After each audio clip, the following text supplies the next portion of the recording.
200 number question में क्या है साथियों, कहता है 200 में देखिए है कॉस माइनस 780 360 गुना क्या है, हम 2 लिख सकते हैं, प्लस क्या है 60 लिख सकते हैं। कैसे, तो 36 गुना 72 यानी 720 प्लस क्या है 60 यानी 780 के इक्वल हो जाएंगे। आप जानते होंगे कॉस माइनस थीटा का वैल्यू क्या होगा, का वैल्यू होगा कॉस थीटा, प्लस में होगा, क्योंकि चतुर्थांश में आप जानते हैं इस तरह का चतुर्थांश होता है, इसमें लिखा था ऑल स्कूल टू कॉलेज। ठीक है, आपको इंटर में भी पढ़ने को मिलता होगा। इसमें ऑल मतलब सभी, यानी sine cos tan Kotak cosec इस सभी का वैल्यू क्या होता है, प्लस में होता है। इसमें साइन और कॉसेक का उल्टा क्या, साइन और कॉसेक का वैल्यू जो होता है ना प्लस में होता है, बाकी बात सभी निगेटिव हो जाते हैं। इसमें टेन और कॉट उसका उल्टा कॉट सिर्फ प्लस होता है, बाकी बात सब निगेटिव हो जाता है। कॉलेज यानी कॉस और सेक प्लस होता है, बाकी बात सभी क्या होता है निगेटिव हो जाता है। तो हम इसको ब्रेक करने पर क्या होता है, इसको जब हम ब्रेक करेंगे तो ये देखिए फर्स्ट क्वाड्रेंट में चले जाएगा। ठीक है, फर्स्ट क्वाड्रेंट में, और फर्स्ट क्वाड्रेंट में सभी क्या होता है प्लस होता है, पॉजिटिव होता है। तो हम कह सकते हैं क्या, कॉस किसका 60, और कॉस 60 का मान कितना होता है 1/2 होता है। तो देखते हैं आप क्वेश्चन नंबर 200 क्या है, 201 में 30 पुरुष एक काम को 80 दिनों में कर सकते हैं और 20 पुरुष उसी काम के दुगने काम को कितने दिनों में करेंगे, ये हमें फाइंड करना है। 30 पुरुष हैं, कितने दिनों में करते हैं 80 दिनों में, कितना काम है एक काम है। तो 20 पुरुष कितने दिनों में करेंगे, आज दुगना काम है ना, दुगना काम है, यानी कह सकते हैं क्या इसके दुगना काम, ये एक काम है तो ये दुगना काम है। आप क्या करते हैं काटते हैं इसको, हम काटेंगे कितने होगा 20 चौके 80। ठीक है, और कोईगा डी, ये क्या इस तरफ से गुना हो जाएगा ना तिरछा तिरछी, यानी हम डी कहेंगे तो कहते हैं 30 चौके 20 से 120 गुने क्या है 2, यानी हम कह सकते हैं 200 कंप्लीट करेगा। यानी ऑप्शन नंबर क्या हो गया, हमें सी प्राप्त होगा। कुछ आंकड़ा दे रखा था 13, 14, 13, 12, 15, 21, 16, 18, 13 का रेंज बहुलक तथा माध्यिका क्या होगा, यानी रेंज बहुलक और माध्यिका क्या होगा ये हमें फाइंड करना है। क्या है, इसमें पहले रेंज निकालना है, और रेंज कब से निकलता है, रेंज को क्या बोलते हैं, रेंज को आप परिसर भी बोलते हैं हिंदी में।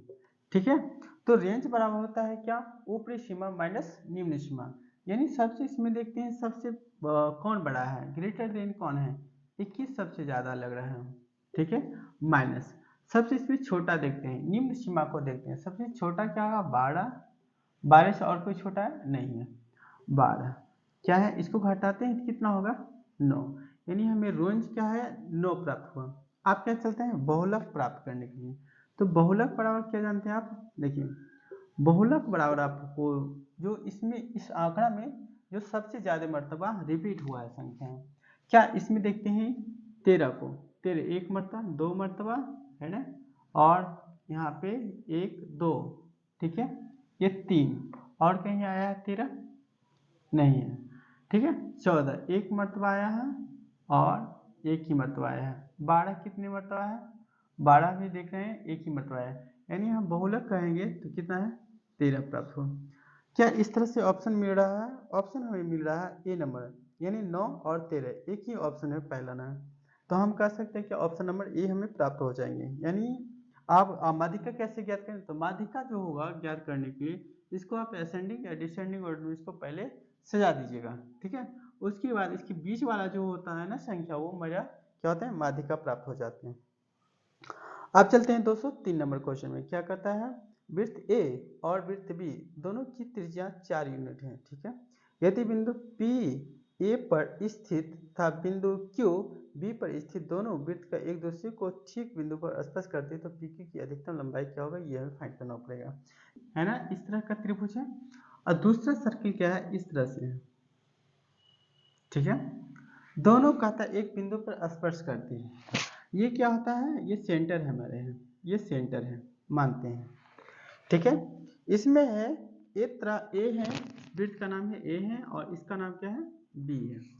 अब देखो क्या कह रहा है इसमें, देखिए कहता है पी ए पर स्थित है, पी ए पर स्थित है, पी कहाँ है ए पर स्थित है और कहता है क्यू बी पर स्थित है, दोनों वृत्त एक दूसरे को ठीक एक बिंदु पर स्पर्श करते हैं। यहाँ पे स्थित हैं, दोनों एक दूसरे पर क्या कहते हैं, स्पर्श करती है। ठीक है। अब पी क्यू की अधिकतम लंबाई क्या होगी? तो अधिकतम लंबाई जो होता है उसका डायमीटर होता है, व्यास होता है। ठीक है। देखिए हम मानते हैं यहाँ से लेकर के यहाँ तक ये जो होता है ना, ये डायमीटर होता है। ये त्रिज्या है 4 यूनिट का, तो ये भी त्रिज्या क्या होता है, 4 यूनिट का। और व्यास जो होता है उसका सबसे लंबी जीवा होता है, चौड़ होती है। यानी इस तरह से सर्किल है, हम ज्यों ज्यों ये सर्किल से दूरस्थ जाएंगे वो मेरा क्या है, छोटा होता चला जाएगा ये जीवा। ठीक है। और जो हम सर्किल की ओर जाएंगे, यानी ये जो है सेंटर की ओर जाएंगे, मेरा क्या है, ये जो है ना जीवा मेरा बढ़ता चला जाएगा। यानी हम कह सकते हैं क्या, यानी जो सेंटर होता है ना वो सबसे बड़ी भुजा हो जाती है, ये जो है ना इसका चौड़ हो जाती है, जीवा हो जाती है। तो हम यहाँ से लेकर यहाँ तक देखते हैं क्या, सेंटर जब भी त्रिज्या निकालते हैं तो सेंटर से गुजरना पड़ेगा यहाँ से। जैसे देखिए ये है ना इस तरह से, तो ये क्या है मेरा त्रिज्या कहलाती है, ये क्या है त्रिज्या कहलाती है, ये क्या है त्रिज्या कहलाती है। यानी वृत्त में सभी त्रिज्याएं क्या होती है, आपस में इक्वल होता है, समान होता है। तो हम कह सकते हैं यहाँ से लेकर के यहाँ तक की दूरी हुआ 4 मीटर है, 4 यूनिट है, जो भी दे रखा है यूनिट है, यूनिट में यहाँ से लेकर क्या है यहाँ तक है। ठीक है। तो अधिकतम लंबाई पूछता है, यहाँ पे क्या है, मान के चलिए ए क्या है, पी है स्थित है, यहाँ पे बी पे है क्यू स्थित है। तो अधिकतम लंबाई क्या होगा, ये 4 है तो यहाँ भी क्या होगा 4 होगा, ये भी क्या होगा 4 होगा। यहाँ से लेकर यहाँ तक क्या है त्रिज्या, यहाँ से लेकर भी यहाँ तक क्या है त्रिज्या। त्रिज्या क्या बोले हैं, समान होती है वृत्त में। तो हम कह सकते हैं अधिकतम लंबाई, अधिकतम जो लंबाई होगा, अधिकतम लंबाई ही पूछ रहा है ना, अधिकतम लंबाई क्या होगा, ये इसमें 8 है, इसमें 8 है, यानी कह सकते हैं क्या 16 यूनिट है। ठीक है, 16 यूनिट क्या है, ये मेरा आंसर हो गया। यानी कह सकते हैं ऑप्शन नंबर डी प्राप्त होगा। अब चलते हैं क्वेश्चन नंबर 204 में क्या कहता है, 4, 8, 7 का चतुर्थांश क्या होगा। 200 क्या है 204 में क्या है साथियों, कहता है 4, 8 एवं 7 का चतुर्थांश क्या होगा। तो चतुर्थांश बराबर क्या जानते हैं, चतुर्थांश बराबर हम लिख सकते हैं, चतुर्थांश बराबर होता है BC बटे क्या होता है A, फार्मूला होता है। ठीक है, BC बटे A होता है। ये कैसे होता है, यदि आप कमेंट कीजिएगा तो इस पर हम लोग वीडियो बनाएंगे। कहते हैं BC, ये B है, ये C है, ये A है, तो BC यानी 8 मल्टीप्लाई क्या है 7 बटे क्या है 4, यानी कह सकते हैं 4 टू जा 8 यानी 7 टू जा 14। क्वेश्चन नंबर 205 में क्या कहता है, कहता है एक आदमी की न्यूनतम गति धारा की दिशा में 21 किलोमीटर प्रति घंटा है। ठीक है, और धारा की गति क्या है 4 किलोमीटर प्रति घंटा है, तो धारा की विपरीत दिशा में उस आदमी की गति क्या होगा, ये हमें फाइंड करना होगा। तो देखो एक आदमी न्यूनतम गति धारा की दिशा में 21 किलोमीटर प्रति घंटा है, यानी दिशा धारा की दिशा में यानी दिशा की ओर। ठीक है, दिशा की ओर क्या है, इसकी चाल जो होगा 21 किलोमीटर पर आवर है। ठीक है, और धारा की चाल क्या है, धारा की चाल ठीक है, चाल क्या है, धारा की चाल है 4 किलोमीटर पर आवर है। ठीक है, अब क्या है आदमी। ठीक है, आदमी की चाल हम मानते हैं, आदमी की चाल क्या है, आदमी की चाल मानते हैं x। ठीक है, x में किलोमीटर पर आवर है। धारा की ये चाल है और ये क्या है आदमी की चाल है, भी जा रहा है और मनुष्य भी जा रहा है। तो हम कह सकते हैं आदमी की चाल बराबर क्या हो सकता है, आदमी की चाल और इन दोनों को जोड़ते हैं धारा की चाल, इन दोनों को जोड़ते हैं तो क्या है धारा की दिशा में जो चल रही है उसका हम फाइंड कर सकते हैं, इक्वल होगा, इन दोनों का योग जो होगा इसके इक्वल होगा। तो हम कह सकते हैं x का मान क्या होगा 21 माइनस क्या है 4 यानी 17 किलोमीटर पर आवर है। ठीक है, ये आदमी का चाल है। आप क्या कहते हैं, कहता है मनुष्य जो है ना धारा की विपरीत दिशा में आदमी की गति क्या होगा। तो विपरीत दिशा हम लाएंगे, विपरीत दिशा में आदमी की चाल है ना, आदमी की चाल क्या होगा भाई, देखो आदमी की चाल धारा के विपरीत दिशा में, यानी धारा कितना है 4 और आदमी कितना है चाल 21, ये आदमी जो है इस तरफ जाएगी लेकिन धारा इसको धक्का देकर इस तरफ ले जाएगी, यानी क्या हो माइनस कर देंगे हम लोग, यानी 17 माइनस क्या है 4, यानी 17 में हम इसको घटाएंगे, कितना होगा फाइन मेरा 13 किलोमीटर पर आवर से वो व्यक्ति जो है धारा के विपरीत ओर जाएगी। 3 जींस पतलून 1000 रुपये में बेची गई, इनमें से सेल में छूट के अनुसार एक पतलून मुफ्त में दी गई, तो छूट की प्रतिशत क्या होगी ये हमें फाइंड करना होगा। खरीदे और छूट कितना मिले, ठीक है, छूट मिला 1 का, खरीदे थे कितना 3 खरीदने गए थे ना, ठीक है, यानी 3 पर 1 की छूट मिल गया, तो छूट प्रतिशत निकालना है ना, छूट प्रतिशत सिंपल से है, 1 का छूट हुआ कितने में 3 का, और प्रतिशत में निकाले 100 कर देंगे मल्टीप्लाई, यानी 100 बटा क्या है 3, यानी कह सकते 33 क्या है 3 3 3 3 चलता रहेगा, ठीक है, इतना परसेंटेज हो गया, यानी कह सकते हैं ऑप्शन नंबर क्या है डी में प्राप्त हो गया। अब चलते हैं क्वेश्चन नंबर क्या है 207 में, क्या है 12 18 21 28 का लघुत्तम समवर्तक क्या होगा ये हमें फाइंड करना होगा। देखिए लघु जो है ना मल्टीप्लाई के रूप में कैसे लिख सकते हैं, तो 4 गुना क्या है 3, ठीक है, इसको आप क्या लिख सकते हैं, देखो 9 गुना क्या है 2, 9 दूनी 18, इसको क्या लिख सकते हैं 7 गुना क्या है 2, इसको क्या लिख सकते हैं 7 गुना क्या है 4। तो एलसीएम निकालने के लिए क्या करेंगे, देखिए 4 इसमें भी है, ठीक है, और किस में इसमें है, तो हम 4 को एक मरतबा लिखें, 3 इसमें है, ठीक है, इसमें 9 है, ये इसमें समाहित हो जाएंगे ना, हम लिखेंगे 9, 7 इसमें भी 7 इसमें भी है, दोनों को 7 है तो 7 से मल्टीप्लाई कर देंगे, ठीक है, 3 को इसमें क्या है छोड़ेंगे, क्योंकि 3 को इसमें 3 था ना मौजूद है, तो 9 को ले भी किए तो 3 को छोड़ना पड़ेगा, 7 लिए 9 लिए और उसके बाद 4 लिए, ठीक है, 4 लेना पड़ गया, और 2 को क्यों लिए, क्योंकि 4 ऑलरेडी ले चुके हैं, देखिए 9 चुके 36, और 36 को क्या करेंगे 7, 7 6 42 के 2 कैरी 4, 7 या 21 4 21 4 25, यानी 252 क्या है मेरा एलसीएम में फाइंड हो गया। 208 में क्या करें, दो रेखाओं की समीकरण y बराबर क्या है x प्लस 22 और y बराबर है 2x प्लस 10 है, तो y का वैल्यू क्या है ये हमें फाइंड करना पड़ेगा, इसमें y का वैल्यू हमें फाइंड करना है, तो y का वैल्यू फाइंड करना है, x को हम क्या करते हैं दोनों को सिमुलेट करते हैं, सिमुलेट करने के लिए इसको 2 से मल्टीप्लाई करेंगे, इसको 1 से मल्टीप्लाई करेंगे, कोई चेंजिंग होगा ही नहीं, इसलिए छोड़ देते हैं, यानी प्रत्येक टर्म को आपको गुना करना पड़ेगा, यानी हम कह सकते हैं 2y इक्वल क्या है 2x प्लस क्या है 44, आप इसको यूं ही रखने देते हैं, यानी y इक्वल क्या है 2x प्लस क्या है 10, देखिए जब हम वो हटाते हैं तो क्या होता है साइन चेंज हो जाती है, यानी यहाँ पे प्लस है तो माइनस, यहाँ प्लस है तो माइनस, यहाँ प्लस है तो माइनस, यानी क्या होगा साथियों ये 2x और x खत्म कहानी, यानी y बराबर क्या बन जाए, इसमें हम घटाते हैं तो क्या होगा 14 में प्राप्त 34 हो गया, यानी हम कह सकते हैं कि ऑप्शन नंबर डी हमें प्राप्त हो गया।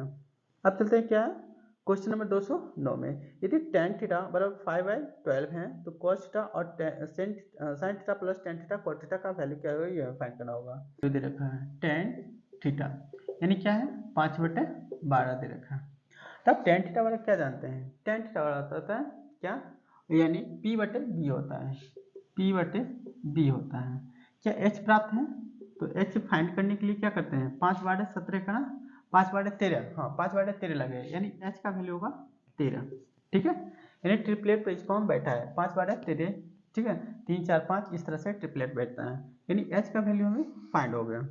अब चलते हैं क्वेश्चन क्या करता है cos थीटा, यानी cos थीटा प्लस क्या है sin theta plus tan theta into क्या है cot theta, tan theta cot theta का वैल्यू क्या होगा 1 नहीं होगा, पहले हम इसको फाइंड करते हैं, cos थीटा वाला क्या जानते हैं b/h, यानी b का मान क्या है 12, h का वैल्यू क्या है 13, प्लस sin थीटा क्या होता है p/h होता है, तो p का वैल्यू क्या है 5 और h का वैल्यू 13, अब sin थीटा ये tan थीटा cot थीटा का वैल्यू क्या होगा 1 होगा, जो इसका रिसिप्रोकल हो जाता है उल्टा हो जाता है, इसलिए जब हम काटते हैं क्या ऐसे लिख सकते हैं tan थीटा और इसको क्या लिख सकते हैं 1/tan थीटा, ठीक है, ये दोनों कैंसिल करेंगे तो इसलिए क्या 1 प्राप्त होगा, तो 1 से हम क्या करें इसको लिख दिए। अब इसको जो हम सिंप्लीफाई करेंगे तो क्या होगा एलसीएम इसका नहीं पूछा तो क्या है एक है ना यहाँ पे बेस है ना, तो इसका एलसीएम लेने पर क्या 13, इससे डिवाइड करेंगे तो 1 को हम 12 से मल्टीप्लाई करेंगे 12 प्लस क्या भिन्न का जोड़ घटाव इसको हम करेंगे यहाँ पे 5, इसमें इसको डिवाइड करेंगे तो 13, आप 13 को 1 से मल्टीप्लाई करें 13, ठीक है। अब देखें इन सभी को जोड़ते हैं तो 12 5 17 और 17 प्लस 13 कितना होगा 30, 30 बटा क्या 13, ये क्या है 30 बटा 13। ऑप्शन नंबर क्या है, ऑप्शन नंबर डी प्राप्त हो गया। अब चलते हैं क्वेश्चन नंबर 210 में, क्या कहते हैं कुछ आंकड़ा दे रखा है, कहता है 12 11 18 28 19 13 19 18 का इन आंकड़ों का रेंज क्या होगा, यानी परिसर क्या होगा, यह हमें फाइंड करना पड़ेगा। देखो तो इसमें परिसर क्या होगा, सबसे उच्च सीमा प्लस माइनस क्या है निम्न सीमा, 200 क्या है 10 है ना। तो इसमें उच्च सीमा देख रहे हैं क्या है, सबसे ज्यादा देख रहे हैं क्या, आपको दे रखा है 28, ठीक है। सबसे उच्च सीमा क्या है 28 है, घटाओ, और निम्न सीमा क्या है आपको 11 दे रखा है, 11 से तो कोई कमी नहीं है ना। तो रेंज क्या होगा 7, यहाँ पे क्या 1, यानी 17 मेरा क्या आंसर होगा, यानी ऑप्शन में क्या है बी प्राप्त होगा। अब चलते हैं क्वेश्चन नंबर 211 में, ठीक है। क्रय में है 55 वस्तुओं का क्रय मूल्य x वस्तुओं के विक्रय मूल्य के बराबर है। यदि अर्जित लाभ 10% हो तो x का वैल्यू क्या है, यह हमें फाइंड करना पड़ेगा। तो इस तरह का क्वेश्चन में क्या आता है, क्रय मूल्य विक्रय मूल्य के में बदल जाता है, और जो विक्रय मूल्य होता है क्रय मूल्य में बदल जाता है। यानी 211 है ना, यानी ये सीपी है कॉस्ट प्राइस है, और ये क्या है एसपी यानी सेल प्राइस है। क्या कहता है 55 वस्तुओं का क्रय मूल्य यानी ये 55 होगा विक्रय मूल्य, x वस्तुओं के विक्रय मूल्य के बराबर होगा, यानी x क्या क्रय मूल्य होगा, ठीक है। अब देखो कहता है 10% क्या है लाभप्रदता, x का मान क्या होगा, यानी सीपीएम में क्या होगा, x का वैल्यू ये जो हम फाइंड करेंगे, यानी ये क्या है सीपी आपको है, ठीक है, कॉस्ट प्राइस है।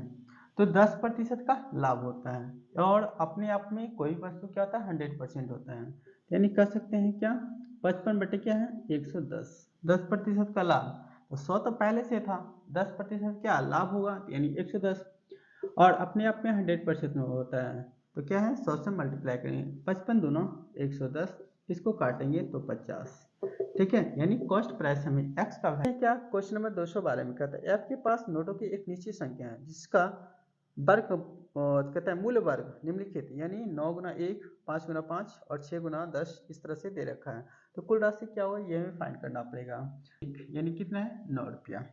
अब चलो 5 गुना 5, 5 मल्टीप्लाई क्या है 5, यानी क्या है 25।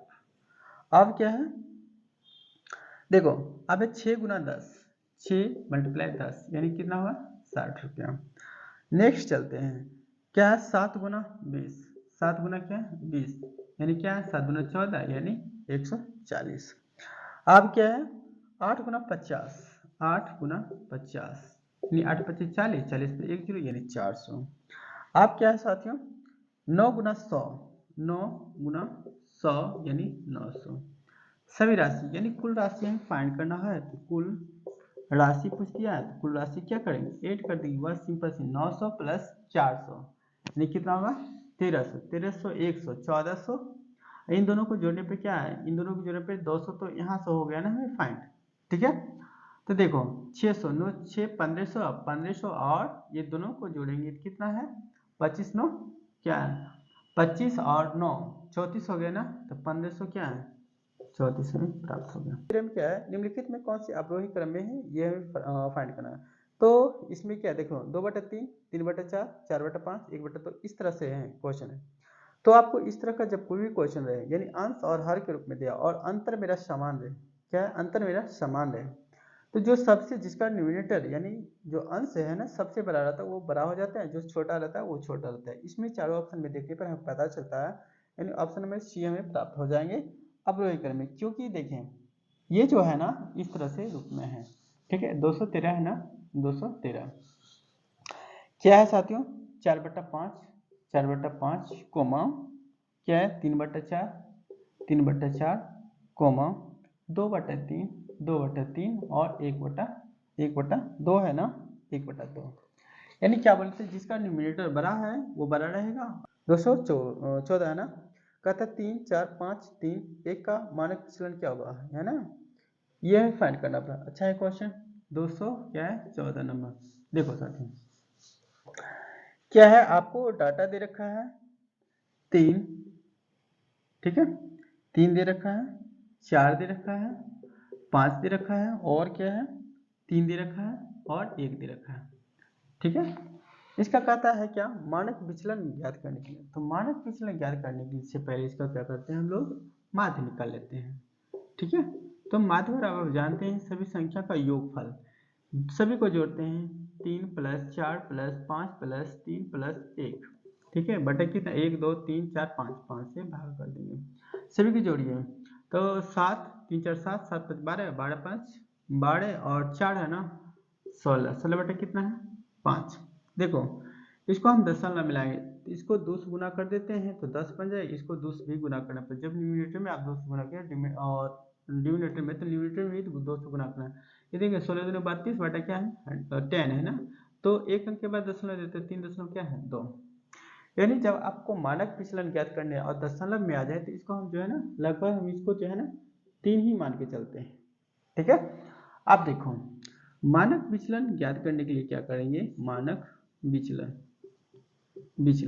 ज्ञात करने के इनका जो माध्य आएगा ना, माध्य आएगा, इनके सभी को अंतर निकालते हैं। ठीक है, और उसका स्क्वायर कर देते हैं। जैसे 3, इसको हम क्या माने थे 3, 3 को 3 में घटाएंगे 0, और 0 का स्क्वायर क्या होगा 0, प्लस 3 में हम 4 को घटाएंगे कितना 1, 1 का स्क्वायर क्या होगा 1, प्लस 3 को हम 5 से घटाव करेंगे ना तो -2, और -2 का स्क्वायर करने पर क्या होगा प्लस में रिजल्ट देगा, यानी क्या होगा 4।